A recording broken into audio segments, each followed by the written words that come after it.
Chapter 3. Faith. Visualization of and belief in attainment of desire. The second step toward riches. Faith is the head chemist of the mind. When faith is blended with the vibration of thought, the subconscious mind instantly picks up the vibration, translates it into its spiritual equivalent, and transmits it to infinite intelligence, as in the case of prayer. The emotions of faith, love, and sex are the most powerful of all the major positive emotions. When the three are blended, they have the effect of coloring the vibration of thought in such a way that it instantly reaches the subconscious mind, where it is changed into its spiritual equivalent, the only form that induces a response from infinite intelligence. Love and faith are psychic, related to the spiritual side of man. Sex is purely biological and related only to the physical. The mixing or blending of these three emotions has the effect of opening a direct line of communication between the finite, thinking mind of man and infinite intelligence. How to develop faith.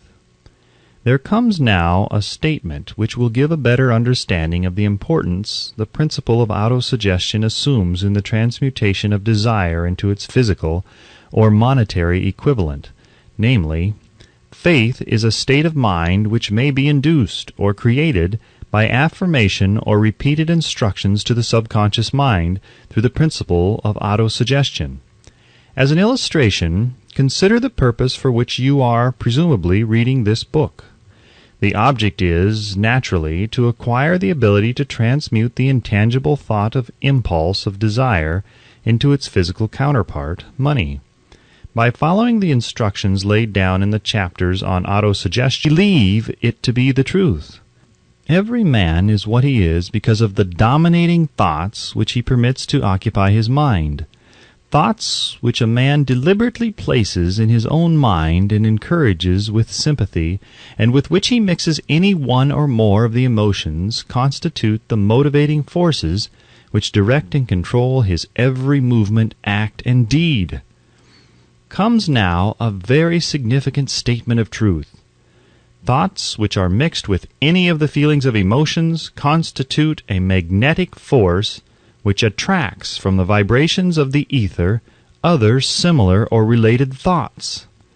A thought thus magnetized with emotion may be compared to a seed which, when planted in fertile soil, germinates, grows, and multiplies itself over and over again until that which was originally one small seed becomes countless millions of seeds of the same brand.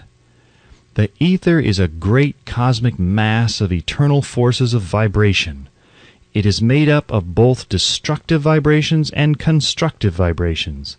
It carries at all times vibrations of fear, poverty, disease, failure, misery, and vibrations of prosperity, health, success, and happiness, just as surely as it carries the sound of hundreds of orchestrations of music and hundreds of human voices, all of which maintain their own individuality and means of identification through the medium of radio. From the great storehouse of the ether, the human mind is constantly attracting vibrations which harmonize with that which dominates the human mind. Any thought, idea, plan, or purpose which one holds in one's mind attracts from the vibrations of the ether a host of its relatives and adds these relatives to its own force, and grows until it becomes the dominating, motivating master of the individual in whose mind it has been housed.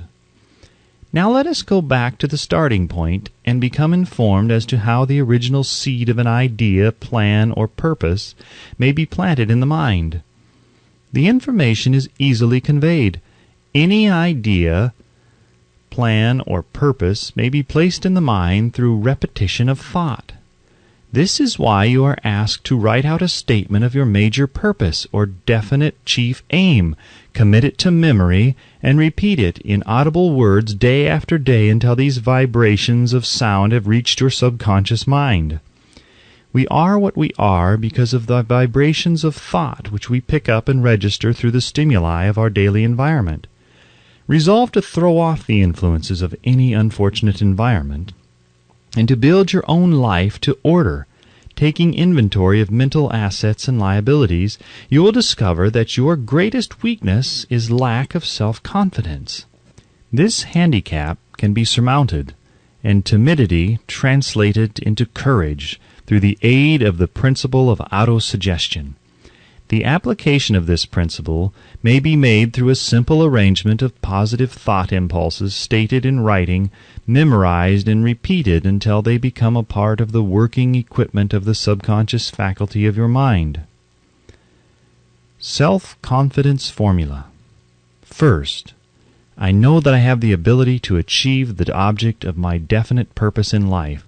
Therefore, I demand of myself persistent, continuous action toward its attainment, and I here and now promise to render such action. Second, I realize the dominating thoughts of my mind will eventually reproduce themselves in outward physical action and gradually transform themselves into physical reality.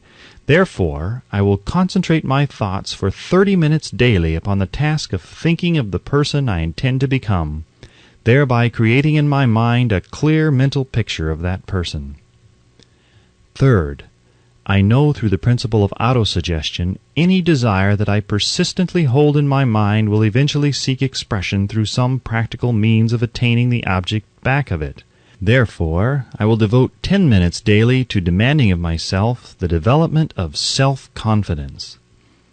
Fourth, I have clearly written down a description of my definite chief aim in life, and I will never stop trying until I shall have developed sufficient self-confidence for its attainment. Fifth, I fully realize that no wealth or position can long endure, unless built upon truth and justice. Therefore, I will engage in no transaction which does not benefit all whom it affects. I will succeed by attracting to myself the forces I wish to use and the cooperation of other people. I will induce others to serve me because of my willingness to serve others. I will eliminate hatred, envy, jealousy, selfishness, and cynicism by developing love for all humanity, because I know that a negative attitude toward others can never bring me success. I will cause others to believe in me, because I will believe in them and in myself. I will sign my name to this formula, commit it to memory, and repeat it aloud once a day with full faith that it will gradually influence my thoughts and actions so that I will become a self-reliant and successful person. Back of this formula is a law of nature which no man has yet been able to explain. It has baffled the scientists of all ages. The psychologists have named this law autosuggestion, and let it go at that. The name by which one calls this law is of little importance. The important fact about it is, it works for the glory and success of mankind, if it is used constructively. On the other hand, if it is used destructively, it will destroy just as readily. In this statement may be found a very significant truth, namely, that those who go down in defeat and end their lives in poverty, misery, and distress do so because of negative application of the principle of autosuggestion. The cause may be found in the fact that all impulses of thought have a tendency to clothe themselves in their physical equivalent. The subconscious mind, the chemical laboratory in which all thought impulses are combined and made ready for translation into physical reality, makes no distinction between constructive and destructive thought impulses. It works with the material we feed it through our thought impulses. The subconscious mind will translate into reality a thought driven by fear just as readily as it will translate into reality a thought driven by courage or faith. The pages of medical history are rich with the illustrations of cases of suggestive suicide. A man may commit suicide through negative suggestion just as effectively as by any other means. In a Midwestern city, a man by the name of Joseph Grant, a bank official, borrowed a large sum of the bank's money without the consent of the directors. He lost the money through gambling. One afternoon, the bank examiner came and began to check the accounts. Grant left the bank, took a room in a local hotel, And when they found him, 3 days later, he was lying in bed, wailing and moaning, repeating over and over these words, "My God, this will kill me. I cannot stand the disgrace." In a short time he was dead. The doctors pronounced the case of one of mental suicide. Just as electricity will turn the wheels of industry and render useful service if used constructively, or snuff out life if wrongly used, so will the law of autosuggestion lead you to peace and prosperity, or down into the valley of misery, failure, and death, according to your own degree of understanding and application of it. If you fill your mind with fear, doubt, and unbelief in your ability to connect with and use the forces of infinite intelligence, the law of autosuggestion will take this spirit of unbelief and use it as a pattern by which your subconscious mind will translate it into its physical equivalent. This statement is as true as the statement that 2 and 2 are 4. Like the wind which carries one ship east and another west, the law of autosuggestion will lift you up or pull you down, according to the way you set your sails of thought. The law of autosuggestion, through which any person may rise to altitudes of achievement which stagger the imagination, is well described in the following verse. If you think you are beaten, you are. If you think you dare not, you don't. If you like to win, but you think you can't, it's almost certain you won't. If you think you'll lose, you're lost. For out of the world we find, success begins with a fellow's will. It's all in the state of mind. If you think you are outclassed, you are. You've got to think high to rise. You've got to be sure of yourself before you can ever win a prize.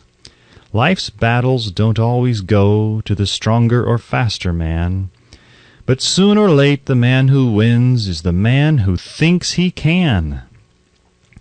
Observe the words which have been emphasized, and you will catch the deep meaning which the poet had in mind.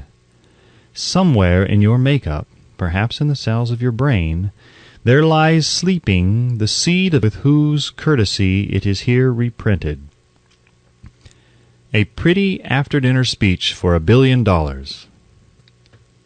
When, on the evening of December 12, 1900, some 80 of the nation's financial nobility gathered in the banquet hall of the University Club on Fifth Avenue to do honor to a young man from out of the West, not half a dozen of the guests realized they were to witness the most significant episode in American industrial history. J. Edward Simmons and Charles Stewart Smith, their hearts full of gratitude for the lavish hospitality bestowed upon them by Charles M. Schwab during a recent visit to Pittsburgh, had arranged the dinner to introduce the 38-year-old steel man to Eastern banking society. But they didn't expect him to stampede the convention. They warned him, in fact, that the bosoms within New York's stuffed shirts would not be responsive to oratory, and that, if he didn't want to bore the Stilhans and Harrimans and Vanderbilts, he had better limit himself to 15 or 20 minutes of polite vaporings and let it go at that. Even John Pierpont Morgan, sitting on the right hand of Schwab, as became his imperial dignity, intended to grace the banquet table with his presence only briefly. And so far as the press and public were concerned, the whole affair was of so little moment that no mention of it found its way into print the next day. So the two hosts and their distinguished guests ate their way through the usual 7 or 8 courses. There was little conversation, and what there was of it was restrained. Few of the bankers and brokers had met Schwab, whose career had flowered along the banks of the Monongahela, and none knew him well. But before the evening was over, they, and with them Money Master Morgan, were to be swept off their feet, and $1 billion baby, the United States Steel Corporation, was to be conceived. It is perhaps unfortunate, for the sake of history, that no record of Charles Schwab's speech at the dinner ever was made. He repeated some parts of it at a later date during a similar meeting of Chicago bankers, and still later, when the government brought suit to dissolve the Steel Trust, he gave his own version from the witness stand of the remarks that stimulated Morgan into a frenzy of financial activity. It is probable, however, that it was a homely speech, somewhat ungrammatical, for the niceties of language never bothered Schwab, full of epigram and threaded with wit. But aside from that, it had a galvanic force and effect upon the 5 billions of estimated capital that was represented by the diners. After it was over and the gathering was still under its spell, although Schwab had talked for 90 minutes, Morgan led the orator to a recessed window where, dangling their legs from the high, uncomfortable seat, they talked for an hour more. The magic of the Schwab personality had been turned on, full force, but what was more important and lasting was the full-fledged, clear-cut program he laid down for the aggrandizement of steel. Many other men had tried to interest Morgan in slapping together a steel trust after the pattern of the biscuit, wire, and hoop, sugar, rubber, whiskey, oil, or chewing gum combinations. John W. Gates, the gambler, had urged it, but Morgan distrusted him. The Moore boys, Bill and Jim, Chicago stock jobbers who had glued together a match trust and a cracker corporation, had urged it and failed. Albert H. Gary, the sanctimonious country lawyer, wanted to foster it, but he wasn't big enough to be impressive. Until Schwab's eloquence took J.P. Morgan to the heights from which he could visualize the solid results of the most daring financial undertaking ever conceived, the project was regarded as a delirious dream of easy money crackpots.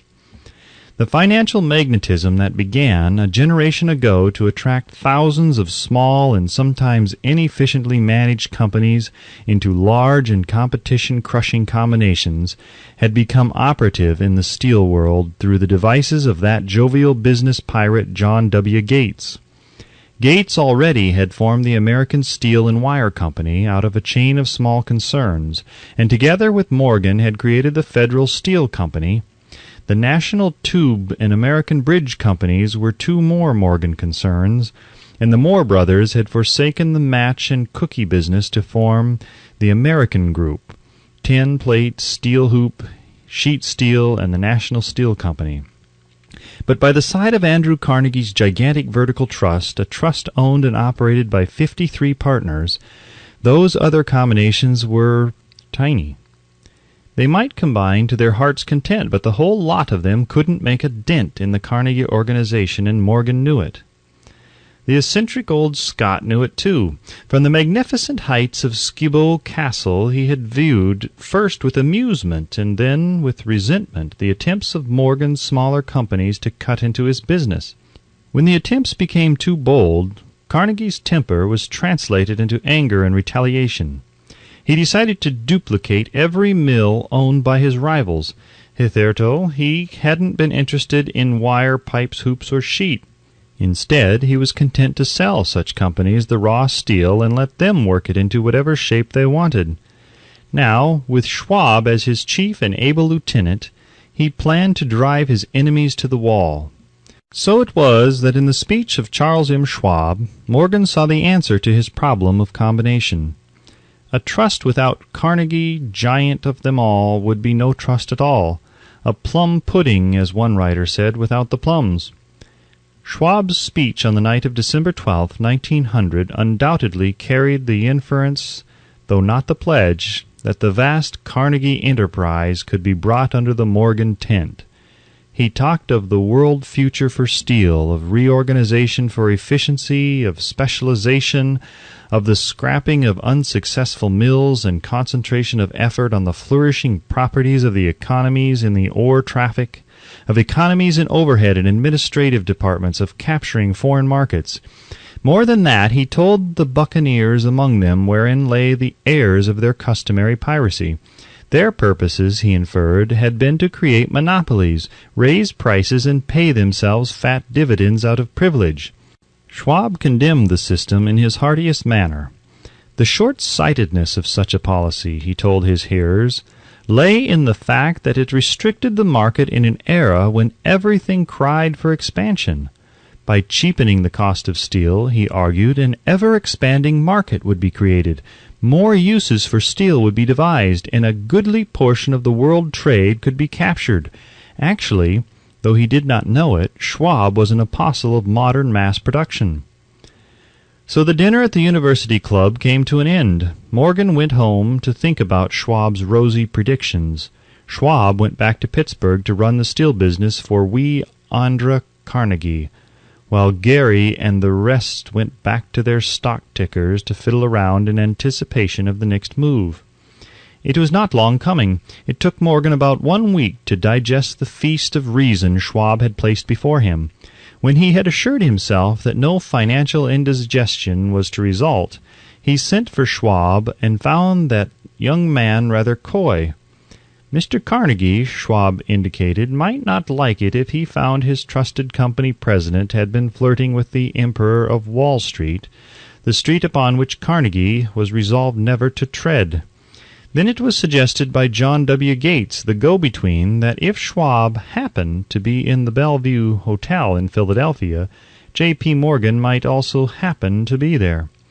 When Schwab arrived, however, Morgan was inconveniently ill at his New York home, and so, on the elder man's pressing invitation, Schwab went to New York and presented himself at the door of the financier's library. Now, certain economic historians have professed the belief that from the beginning to the end of the drama, the stage was set by Andrew Carnegie, that the dinner to Schwab, the famous speech, the Sunday night conference between Schwab and the money king, were events arranged by the canny Scot. The truth is exactly the opposite. When Schwab was called to consummate the deal, he didn't even know whether the little boss, as Andrew was called, would so much as listen to an offer to sell, particularly to a group of men whom Andrew regarded as being endowed with something less than holiness. But Schwab did take into the conference with him, in his own handwriting, 6 sheets of copper plate figures, representing to his mind the physical worth and the potential earning capacity of every steel company he regarded as an essential star in the new metal firmament. 4 men pondered over these figures all night.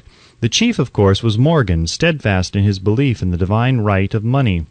With him was his aristocratic partner, Robert Bacon, a scholar and a gentleman. The third was John W. Gates, whom Morgan scorned as a gambler and used as a tool. The fourth was Schwab, who knew more about the processes of making and selling steel than any whole group of men then living. Throughout that conference, the Pittsburgher's figures were never questioned. If he said a company was worth so much, then it was worth that much and no more.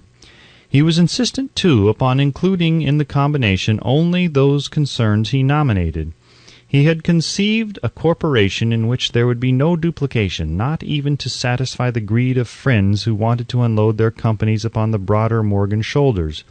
Thus he left out, by design, a number of the larger concerns upon which the walruses and carpenters of Wall Street had cast hungry eyes. When dawn came, Morgan rose and straightened his back. Only one question remained. "Do you think you can persuade Andrew Carnegie to sell?" he asked. "I can try," said Schwab.